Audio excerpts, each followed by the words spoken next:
for me. Something you call love, but confess.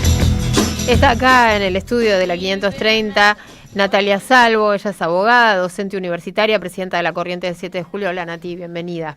Hola André, ¿cómo estás? Hola Víctor, ¿lo podemos saludar? Sí, también. podemos saludarlo. No somos ¿cómo no excluyentes. No, es horrible eso. Claro. Sí, le mandamos un saludo a Lucía, que está ocupada con agenda. Ya hace 2 semanas que la estamos extrañando mucho a Lucía, así que bueno, tal vez tiene un minutito, nos está escuchando.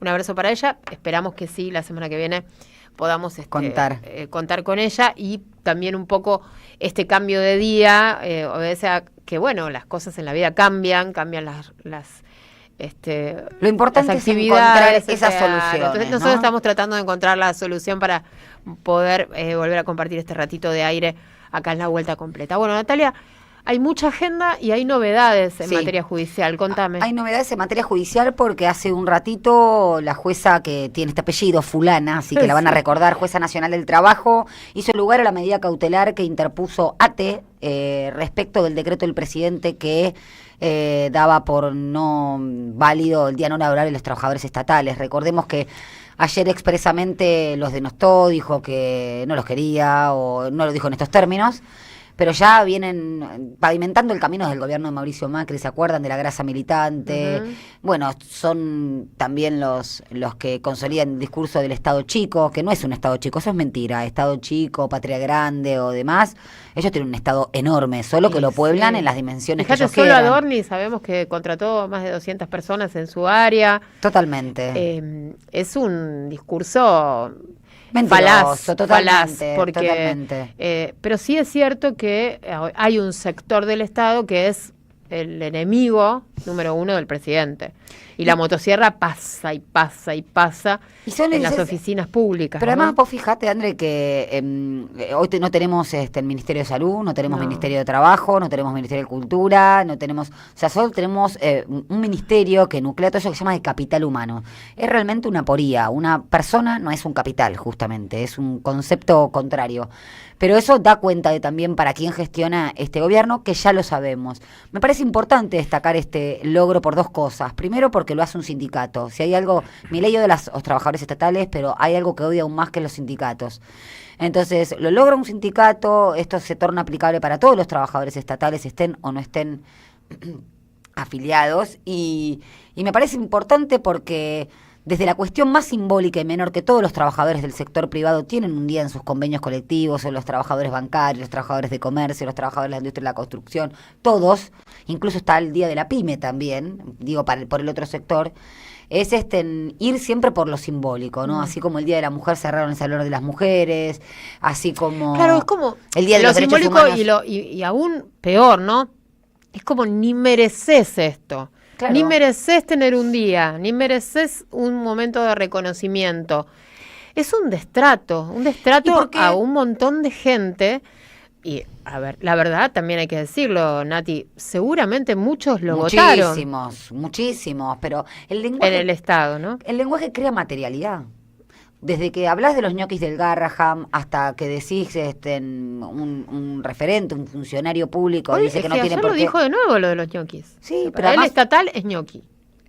No tengo por qué pagarte a tu hijo con discapacidad. Todo eso viene del discurso público e institucional. Hoy Franco Cés levantándose porque la senadora Fueguina le decía lo que había que decirle. Le dijo que mentía. Mentiroso, y había que retratarse. El presidente, voy a citar, hago paréntesis, zurdos de mierda van a correr en culo, los vamos a ir a buscar.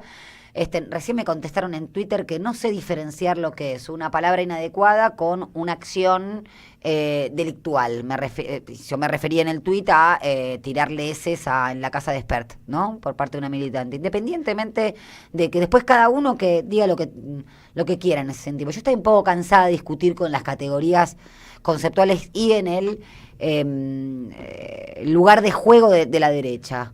O sea, no es lo mismo el presidente, no es lo mismo un funcionario público que se refiere de esa manera, o la misma ministra de Seguridad cuando hable de los terroristas jubilados. O sea, realmente es un vejamen constante. Bueno, Milei recién le acaba de decir a Alberto Fernández genocida. Es que ahora ya está todo permitido. Yo creo que esto va a dar una vuelta de tuerca, van a perder tanto valor las palabras en la denostación. Lo que quieren intentar tapar es que la Argentina tiene una deuda externa de 278.000 millones de dólares.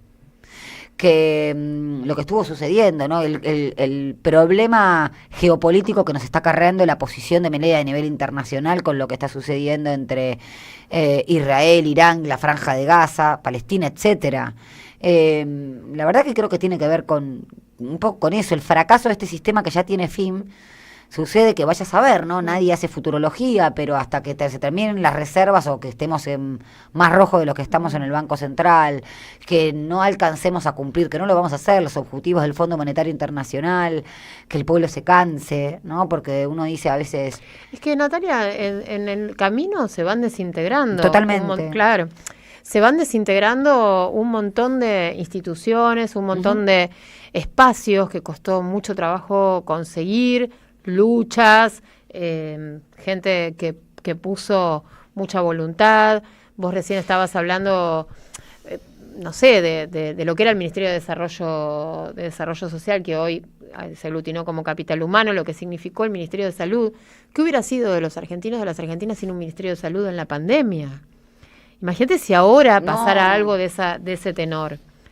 Y nos los imaginamos en ese momento, porque había llegado el gobierno de Alberto Fernández a restaurar, e incluso me acuerdo que lograron conseguir las camas adecuadas cuando llegaban los vuelos del exterior. Nadie se quedó sin un respirador, lo que vimos por eso, en Europa. todo como que se va desintegrando. A medida que pasa, recién hablábamos, y te dejo, pero recién hablábamos con el 2 del Hospital de Clínicas, y nos decía, ¿saben qué? La crisis del sistema de salud se va a notar en 5 años. Claro. Se va a notar en 5 años. Es decir, que eso también va a ser herencia de este gobierno junto con el endeudamiento de locos absurdo, porque Argentina está en riesgo y de hecho las calificadoras lo están diciendo y no le van a prestar más plata a Milei, hoy no se la prestan. Entonces, bueno, todo es ahora lo que se está destruyendo ahora tiene un efecto colateral. Por supuesto.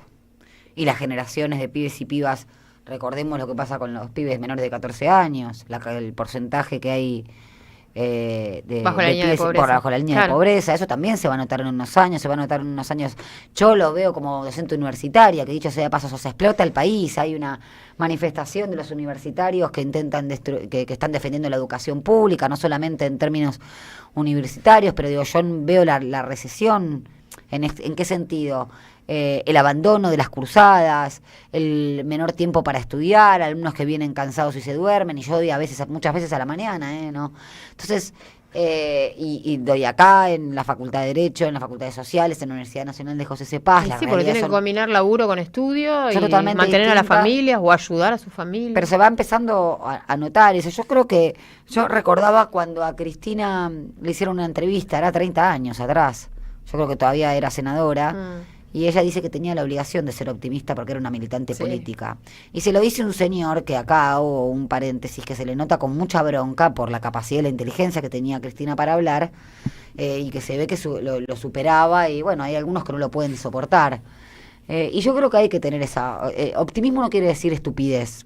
Optimismo no quiere decir realismo. De hecho, creo que realmente nosotros tenemos que salir de una prédica, que salir de la negación o de decir todo va a estar bien. No, la verdad que si la derecha está implantando una lógica sacrificial y con eso nos vieron, tenemos que ser realistas y decir, acá va a haber que desconocer una deuda, va a haber una contienda en respecto de eso se va a tener... va a traer problemas como los tenemos, ausencia de soberanía económica, esto que cuentan los médicos, las universidades, los pibes, las pibas, lo que cuesta restablecer, porque si no es como que la lógica de sacrificio siempre está del otro lado y al campo nacional y popular le vienen a pedir seguridades. Y seguridad se lo llevaron presos desde el momento que saliste de tu útero materno. Y no estoy haciendo psicología barata, por eso está la política también, ¿no? Y me parece que se le exige al campo nacional y popular, y yo con esto no estoy diciendo que no haya habido infinidad de errores, pero me refiero hasta lo más nimio de no quiero ir, no sé, o afiliarme a un sindicato, o participar, o tengo miedo. Nadie puede ser condenado por el miedo. Pero lo cierto es que ya te van a venir a buscar a vos también. Hay que salir y el pueblo sale, lamentablemente, no porque el pueblo sea tonto, sino porque entre el trabajar, bueno, todas las actividades que demandan la supervivencia, sale cuando ya no tiene más nada que perder. Y nosotros lo vimos ya. En junio del Muchas 2001 veces lo vimos. no pasaba nada, estaba todo bien, los diarios decían que estaba todo bonito. Bueno, hoy se cumplen 23 años del asesinato de Costec y Santillán, y ese título nefasto de Clarín de la crisis causó 2 nuevas muertes. O sea, eso también era obsceno. O sea, yo recuerdo haberlo visto en vivo y la desesperación, porque tenía esa misma edad, yo tenía 23 años en ese momento. La desesperación de verlo, y o sea, se me anuda la garganta todavía. Ahora pienso si fuera mi hijo, realmente. Y eso fue una línea de mando que había, porque había que acallar esa represión. Un pueblo que venía absolutamente hambriado, que se estaba organizando, obviamente, el pueblo y también el país. Entonces, a mí me parece que tenemos que tomar ¿Para nota. qué tentar tanto los demonios también, no? Que es lo que hace este gobierno continuamente, convocando la violencia, porque es la violencia económica la que trae también, claro, lógicamente. Pero digo, más la violencia verbal en este caso, ¿no? A mí lo que me asusta, André, bueno, lo que me asusta, la verdad que no es miedo, lo que me preocupa es que desde este lado del campo nacional popular a veces estemos preocupados por ir en el furgón de cola de la novedad de la derecha. No, acá hay que salir, me refiero, por ejemplo, pienso en mi campo laboral. No, acá hay nuevas tecnologías. Sí, claro que hay nuevas tecnologías. Todo lo fintech, todo eso. Bueno, porque cambió la realidad también, comunicacional. Claro, sí. A ver, la gente quiere seguir siendo feliz, comer. Si vos me decís que vivimos en Noruega, bueno, puede ser que se planteen otros cuestionamientos. Por eso estamos con problemas serios de base y de subsistencia. Entonces, si ya lo hicimos hace 10 años que quisieron, nos olvidamos de Milagros Salas, nos olvidamos de, por supuesto, lo que le está pasando a Cristina. ¿Ustedes creen que esto le pasa a Cristina porque hablaba con el dedito o era soberbia? Le pasó por argentina, por peronista, porque llevó una realidad concreta y no quieren que nunca más nadie se anime. Y la verdad que yo entiendo quien pueda llegar a tener miedo a estar en una conducción política y tener miedo a firmar por miedo que le pase. ¿Vos decís que hay gente que tiene miedo? Pero por supuesto eso pasó en el gobierno de Alberto, lo contaba Lu. Pero ahora de nuevo. Y yo creo que cuando se vuelva a la gestión o quienes ocupan cargos públicos tienen que tener eso bien mangulladito. Lo vemos Cristina siempre se los decía, ¿no? Váyanse a buscar otro laburo. Exacto. Pero por supuesto, pero lo vemos con jueces y juezas, Andrés. Yo a veces, jueces que salen en Programa de la Nación, y a mí me tocó estar, Me tocó estar ahí en La Nación y que dijeran mentiras de mí, que yo tenía el domicilio constituido en el Instituto Patria, que bastaba consultar a la guía de abogado, Colegio Público de Abogados, y yo tengo el domicilio constituido en mi estudio. Pero digo, y se preocupan y después quieren perfil bajo para que no los vuelvan a sacar esos medios, que es lo mismo de las tapas de Clarín. Si vos no podés tolerar esa presión, no sos ni más ni menos persona, pero no tenés que tener ese trabajo. Porque en ese trabajo, tanto sea juez, fiscal, vas a estar sometido a lo que estás sometido con el poder real. Y si no, pregunten a la familia Kirchner. Entonces yo creo que eso sí, bueno, Amelita. Lo escuchamos a Máximo en una de Pero sus últimas intervenciones, ¿no? Decir el daño. Él tenía que hablar desde ese lugar. Yo celebro que empiece a hablar desde ese lugar. A mí me conmovió. Se le murió el viejo. Absolutamente, cuando se refirió a Florencia. Y bueno, está bien que lo diga, ¿no? O sea, le partieron la familia. Sí. Le partieron la familia. Y la verdad que creo que la dimensión humana también cuenta, porque muchas veces... Pero también entiendo que no se refieran a esos temas o no quieran hablar de su vida privada, o porque es su espacio, su reducto, donde, bueno, hay una individualidad que cuidar, que proteger. Sí, pero yo creo que alejar de la ofensa, del escarnio, yo creo que tiene más que ver con los propios. Pero con los propios que a veces señalan... que fácil esto, hay que hacer esto los diagnosticadores, la batería es de diagnosticadores. Y a veces hay que ponerse en ese lugar, en ese cuerpo, y ver qué hubiese... O sea, hay que tener un poquito, ahora se le dice empatía, porque si no es fácil decir qué es lo que hay que hacer. Uh-huh. El tema es que lo hace un cuerpo, no una palabra. Y un cuerpo acá que se va a ser castigado en el caso que encarne ese antagonismo entre el capital y el trabajo, decida llevar a cabo determinadas políticas que van en contra de los intereses de los más poderosos. Uh-huh. Y a mí me parece que es momento, sí, de mucha escucha en ese sentido, y de empezar a trazar un programa... sí, hay que ver quién, ¿no? se va a animar, porque mucho también de lo hay que nos mucho salió rum bien. rum y mucho rumor, ¿no? También hay mucha fantasía de que existe una posibilidad por el medio todavía, ¿no? Sí, es que ahí está el tema. Y ¿A quién le bueno, hablas? pero ya fuimos por ahí también, Ponele, ¿no? hablarles a quien quieras a los del medio, que no tienen por qué ser peronistas, me parece fantástico, pero las políticas que adoptes que tengan que ver con la afectación de esos intereses. Ujú. Ahí no va a no importar, y lo digo yo que siempre lo recalco, no por ser autorreferencial, yo vengo de una familia paterna no peronista, no los vas a convencer, pues te pueden votar silenciosamente. Si no son odiadores, te pueden votar silenciosamente. Y me parece que tiene que ver con eso, ¿no? Si no son odiadores, decís. No claro, porque Claro, ser por eso odiador... por eso fomenta tanto ¿Y por qué- Milei el odio, y por qué también para exacerbar el ánimo y decir, no, por acá no, cucas no, peronchos no. Y el Instituto Perón, Andre, y la desperonización del Sí, país en el sí, 55, y la supresión de los peronistas en el 76, Sí, totalmente. y la destrucción del peronismo a través del desempleo en los 90, la estigmatización, ahora somos patológicos, volvemos al siglo XIX en donde tenemos un contenido biológico casi lombrosiano por los cuales hay que destruirnos, no es nuevo. La verdad que no es nuevo, por eso creo que, y uno va a responder a eso con indignación, con poniendo la otra mejilla, no tiene que responder con sus políticas, o sea, cuando vos, una cosa es un adversario, una cosa es una persona que lo piense como vos, y otra cosa es el enemigo. Y hay que decirlo, el enemigo es el que te quiere ver roto, destruido, pulverizado, extinguido. Contra ese no se puede responder con ancha avenida del medio. No, estoy de acuerdo. Contra ese hay que responder estoy de acuerdo, pero como bueno, el respondió tema en es que va a pasar o que está pasando en algún nivel de, No, por supuesto, de los eso dirigentes, ya. era lo que yo te estaba planteando. Totalmente, Andrés. Bueno, sí, antes de despedirnos, bueno, vos fuiste a la universidad pública, ¿no? Sí, claro que sí. Bueno, venimos siguiendo siempre, toda la 530, este reclamo. Ya sabemos que Milei el año pasado vetó el financiamiento de las universidades. Hay en curso una propuesta para volver a tratar el tema en el Congreso de la Nación. Hoy es una jornada de visibilización. Hoy y mañana hay además paro en las universidades públicas. ¿Qué podés agregar, Nati, sobre esto que estamos viviendo? Que ya desde que asumió Milei, ¿no? Recrudeció todo el desfinanciamiento de las universidades públicas. Porque no sé, lo que quiero decir y agregar y abrirte a vos, a tu reflexión, es que a mí me parece que es más de fondo, ¿no? Que un problema de poner o no poner plata. Uh-huh. Es que en estas mentes acaloradas, ¿no? Lo que quieren es que los hijos de los obreros, los hijos de los laburantes no puedan acceder más a la educación superior, que la Argentina retroceda muchísimo tiempo, hasta antes del peronismo, ¿no?